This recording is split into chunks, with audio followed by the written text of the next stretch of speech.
नमस्कार दोस्तों, welcome back to my YouTube channel. मेरे इस यूट्यूब चैनल में आप सभी का स्वागत है। दोस्तों यह क्लास लेके आया हूँ जीके की, जिसमें दोस्तों 20 क्वेश्चन रहने वाले हैं। देखता हूँ इन जीके की क्लास में से दोस्तों 20 में से 20 का आंसर कौन करता है, क्योंकि यह बिल्कुल सामान्य प्रश्न रहने वाले हैं। प्रत्येक स्टूडेंट को यह प्रश्न आने चाहिए, कोई भी प्रश्न नहीं छूटना चाहिए, और जिस भी किसी को नहीं आता है तो उसको यह प्रश्न याद रखने चाहिए। स्टार्ट करते हैं पहले प्रश्न से। अगर आप दोस्तों यूपी पुलिस की तैयारी करते हैं तो भी यह क्लास आपके लिए अति महत्वपूर्ण है, ठीक है। अगर यूपी एसआई की तैयारी करते हैं तो भी इस क्लास को देख सकते हैं। और दोस्तों आर्मी अग्निवीर वाले इस क्लास को बिल्कुल भी मिस ना करें। कौन दोस्तों? आर्मी वाले दोस्तों आर्मी वाले इस क्लास को बिल्कुल भी मिस ना करें, ठीक है। यह क्लास आर्मी के लिए एकदम मोस्ट इम्पोर्टेंट रहने वाली है, ठीक है। इसी प्रकार के प्रश्न आर्मी में पूछे जाते हैं। स्टार्ट करेंगे पहले प्रश्न से। पहला प्रश्न कह रहा है निम्न में से लोथल किस राज्य में है? बताएंगे। गुजरात, मध्य प्रदेश, उत्तर प्रदेश, राजस्थान। लोथल की बात की गई है तो ऑप्शन नंबर ए हमारा करेक्ट होता है, यह गुजरात में है। गुजरात की राजधानी दोस्तों क्या हो जाती है? तो कहेंगे गुजरात की राजधानी दोस्तों गांधीनगर हो जाती है। क्या हो जाती है? गांधीनगर। याद रखेंगे, ठीक है। नेक्स्ट प्रश्न कहता है सुभाष चंद्र बोस का उपनाम क्या था? बताएंगे। सुभाष चंद्र बोस का उपनाम क्या था? नेताजी, देशबंधु, जननायक या दोस्तों क्रांतिकारी। तो दोस्तों सुभाष चंद्र बोस को नेताजी के नाम से जानते थे। ऑप्शन नंबर ए हमारा करेक्ट होगा, ठीक है। आगे बढ़ेंगे। नेक्स्ट प्रश्न कहता है भारत में 1773 में प्रथम गवर्नर जनरल कौन थे? बताइए। 1773 में प्रथम गवर्नर जनरल की बात कर रहा है। प्रश्न नंबर तीसरे का आंसर करेंगे बड़े प्यार से। वॉरेन हेस्टिंग था, कैनिंग था, विलियम बेंटिंग था या दोस्तों डफरिन था। तो यहाँ पर 1773 की बात कर रहा है तो ऑप्शन नंबर ए करेक्ट होगा, वॉरेन हेस्टिंग, ठीक है। आर्मी वाले इस क्लास को बिल्कुल भी न छोड़ें, ठीक है। आर्मी के लिए यह क्लास अति महत्वपूर्ण है, ठीक है। नेक्स्ट प्रश्न देखेंगे। नेक्स्ट प्रश्न कह रहा है बौद्ध धर्म के संस्थापक कौन थे? बताइए। गौतम बुद्ध, महावीर स्वामी, अशोक या फिर चंद्रगुप्त। बताइए। प्रश्न नंबर चौथे का आंसर करेंगे तो कहेंगे बौद्ध धर्म के संस्थापक गौतम बुद्ध थे, ठीक है। ऑप्शन नंबर ए करेक्ट होगा। नेक्स्ट प्रश्न कहता है तुम मुझे खून दो मैं तुम्हें आज़ादी दूंगा, यह किसका नारा है? बताइए। गांधी जी का, सुभाष चंद्र बोस का, लाल बहादुर शास्त्री का, लाला लाजपत राय का। प्रश्न नंबर 5 का आंसर करेंगे तो कहेंगे यह सुभाष चंद्र बोस का नारा था। किसका था? Subhash Chandra Bose. Option number B आपका बिल्कुल करेक्ट होगा। नेक्स्ट प्रश्न देखेंगे। नेक्स्ट प्रश्न कह रहा है निम्न में से कुंभलगढ़ किस राज्य में है? बताइए।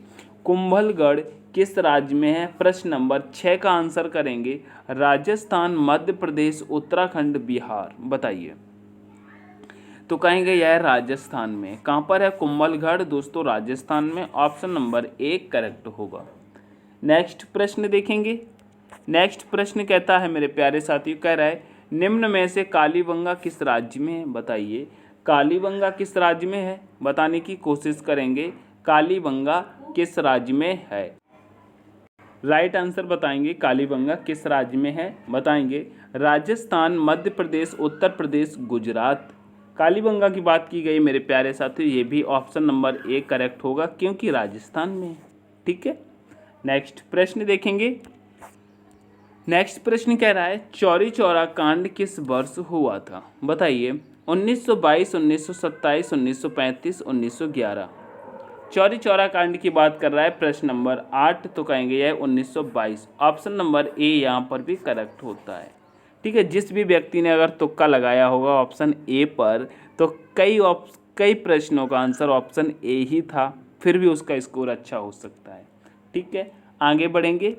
नेक्स्ट प्रश्न कहता है ऊधम सिंह ने जनरल डायर को किस वर्ष मारा था? बताइए। ऊधम सिंह ने जनरल डायर को किस वर्ष मारा था? 1945, 1927, 1940, 1919 में। बताइए। प्रश्न नंबर 9 का आंसर करेंगे तो ऊधम सिंह ने जनरल डायर को दोस्तों 1940 में मारा था, 1940 में, ठीक है। ऑप्शन नंबर सी करेक्ट होगा। नेक्स्ट प्रश्न कह रहा है नाइटहुड की उपाधि किसने वापस की थी? बताइए, नाइटहुड की उपाधि किसने वापस की थी? रविंद्रनाथ टैगोर ने, गांधी जी ने, जवाहरलाल नेहरू ने, लाला लाजपत राय। और दोस्तों ये तो क्या लिख गया, ये कुछ गड़बड़ लिखा है, इसे छोड़िए। यहाँ पर लाला लाजपत राय को याद रखेंगे, ठीक है। तो राइट आंसर आपका होता है रविंद्रनाथ टैगोर, ठीक है। ऑप्शन नंबर ए करेक्ट होगा, ठीक है। क्या ऑप्शन नंबर ए करेक्ट होगा। नेक्स्ट प्रश्न देखेंगे। नेक्स्ट प्रश्न कहता है बुलंद दरवाज़ा कहाँ स्थित है? बताइए, फतेहपुर सीकरी, आगरा, लखनऊ, गुजरात। बताइए। तो कहेंगे बुलंद दरवाज़ा दोस्तों फतेहपुर सीकरी में स्थित है। ऑप्शन नंबर ए करेक्ट हो जाएगा, ठीक है। आगरा में क्या स्थित है बताएंगे? बताएं में आगरा में क्या स्थित है? तो कहेंगे आगरा में दोस्तों ताजमहल स्थित है। क्या स्थित है? ताजमहल स्थित है, ठीक है। लखनऊ में क्या स्थित है? तो कहेंगे लखनऊ में क्या स्थित है? बताओ, लखनऊ में क्या स्थित है? बताएगा कोई? कहेंगे इमामबाड़ा। कहाँ पर स्थित है? इमामबाड़ा कहाँ पर स्थित है? तो कहेंगे लखनऊ में। क्या? इमामबाड़ा। इमामबाड़ा लखनऊ में स्थित है, याद रखेंगे। नेक्स्ट प्रश्न देखेंगे। नेक्स्ट प्रश्न कह रहा है पत्थर की बनी नृत्य करते हुए पुरुष की मूर्ति नटराज किस स्थान पर पाई गई थी? बताइए। प्रश्न नंबर 12 का आंसर बताइए। लोथल, रंगपुर, हड़प्पा, मोहनजोदड़ो। प्रश्न नंबर 12 का आंसर करेंगे तो क्या होगा? तो कहेंगे हड़प्पा। क्या होगा? हड़प्पा करेक्ट हो जाएगा। ऑप्शन नंबर सी करेक्ट होगा। नेक्स्ट प्रश्न देखेंगे। प्रश्न नंबर 13 कह रहा है इनमें से किसे भारतीय रेल का जनक माना जाता है? बताइए। रिपन को, मिंटो को, डलहौजी को, इरविन को। तो कहेंगे लॉर्ड डलहौजी को भारतीय रेल का जनक माना जाता है। ऑप्शन नंबर सी करेक्ट होगा, ठीक है। नेक्स्ट प्रश्न। नेक्स्ट प्रश्न कह रहा है निम्न में से मोहनजोदड़ो शब्द का अर्थ क्या है? बताइए। मोहनजोदड़ो शब्द का अर्थ क्या है? रहने का स्थान, बाजार स्थल, मृतकों का टीला, पसंदीदा शहर। बताइए। पसंदीदा शहर। प्रश्न नंबर 14 का आंसर करेंगे तो कहेंगे मृतकों का टीला। क्या? मृतकों का टीला। ऑप्शन नंबर सी करेक्ट होगा। नेक्स्ट प्रश्न। नेक्स्ट प्रश्न कह रहा है निम्न में से कौन सा गवर्नर जनरल ठगी प्रथा के उन्मूलन से संबंधित था? बताइए। कॉर्नवालिस, विलियम बेंटिक, चार्ल्स मैककॉन्ग, दोस्तों सर हेनरी हार्डिंग। प्रश्न नंबर 15 का आंसर करेंगे तो कहेंगे विलियम बेंटिंग था। कौन था? विलियम बेंटिंग था ठगी प्रथा के उन्मूलन से संबंधित। ऑप्शन नंबर बी आपका करेक्ट होगा। नेक्स्ट प्रश्न देखेंगे। नेक्स्ट प्रश्न कह रहा है किस काल में पत्थर के औजार सबसे पहले पाए गए थे? बताइए। किस काल में पत्थर के औजार सबसे पहले पाए गए थे? नवपाषाण काल में, पुरापाषाण काल में, लघुपाषाण काल में, मध्यपाषाण काल में। प्रश्न नंबर 16 का आंसर करेंगे तो कहेंगे यह पुरापाषाण काल में पाए गए थे। कब? पुरापाषाण काल में। ऑप्शन नंबर बी करेक्ट होगा। नेक्स्ट प्रश्न देखेंगे। प्रश्न नंबर 17। प्रश्न नंबर 17 कह रहा है इतिहास के आरंभिक काल को निम्न में से क्या कहा जाता है? बताइए। इतिहास के आरंभिक काल को निम्न में से क्या कहा जाता है? मैंने कल की क्लास में यह प्रश्न बताया था, किसी को भी गलत नहीं होना चाहिए। बताएंगे पुरापाषाण काल, मध्यपाषाण काल, लघुपाषाण काल, नवपाषाण काल। बताइए 17 का आंसर क्या होगा? तो कहेंगे पुरापाषाण काल, ठीक है। ऑप्शन नंबर ए करेक्ट होगा। नेक्स्ट प्रश्न कहता है मोहनजोदड़ो का सबसे बड़ा भवन कौन सा है? बताइए। मोहनजोदड़ो का सबसे बड़ा भवन कौन सा है? प्रश्न नंबर 18 का बताएंगे। कहेंगे विशाल स्नानागार, अन्नागार, सस्तंभ हॉल, 2 मंजिला भवन। तो कहेंगे अन्नागार, ठीक है, करेक्ट हो जाएगा। ऑप्शन नंबर बी करेक्ट होगा। नेक्स्ट प्रश्न देखेंगे। कहता है बुद्ध ने सर्वाधिक उपदेश कहाँ दिए थे? बताइए। बुद्ध ने सर्वाधिक उपदेश कहाँ दिए थे? प्रश्न नंबर 19 का बताएंगे। श्रावस्ती में, पावा में, गंधार में, उज्जैन में। बताइए। बताएंगे, कोशिश करेंगे। बुद्ध ने सर्वाधिक उपदेश कहाँ दिए थे? यहाँ पर पूछा जाता है प्रथम उपदेश कब दिया था? बताइए। ये मैं पहले बता चुका हूँ। बताइए। प्रथम उपदेश कहाँ दिया था?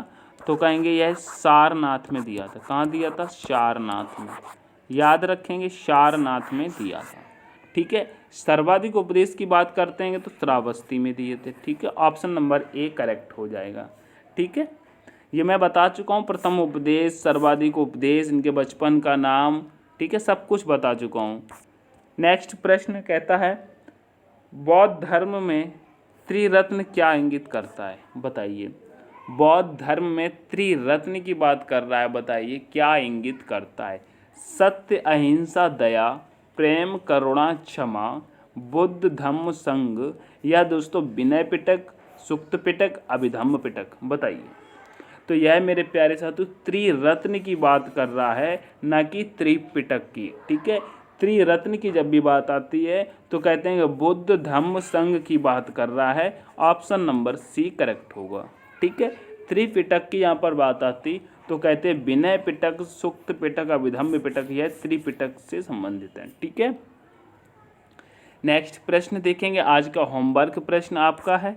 होमवर्क प्रश्न बताएंगे, इसका आंसर करके गौतम बुद्ध ने अपना प्रथम उपदेश कहाँ दिया था? अभी तो मैंने बता ही दिया। अब इसका होमवर्क क्या, अभी जस्ट बताया, चलो यही सारनाथ हो जाएगा। ठीक है, आप लोग बताना गौतम बुद्ध की माँ का क्या नाम था?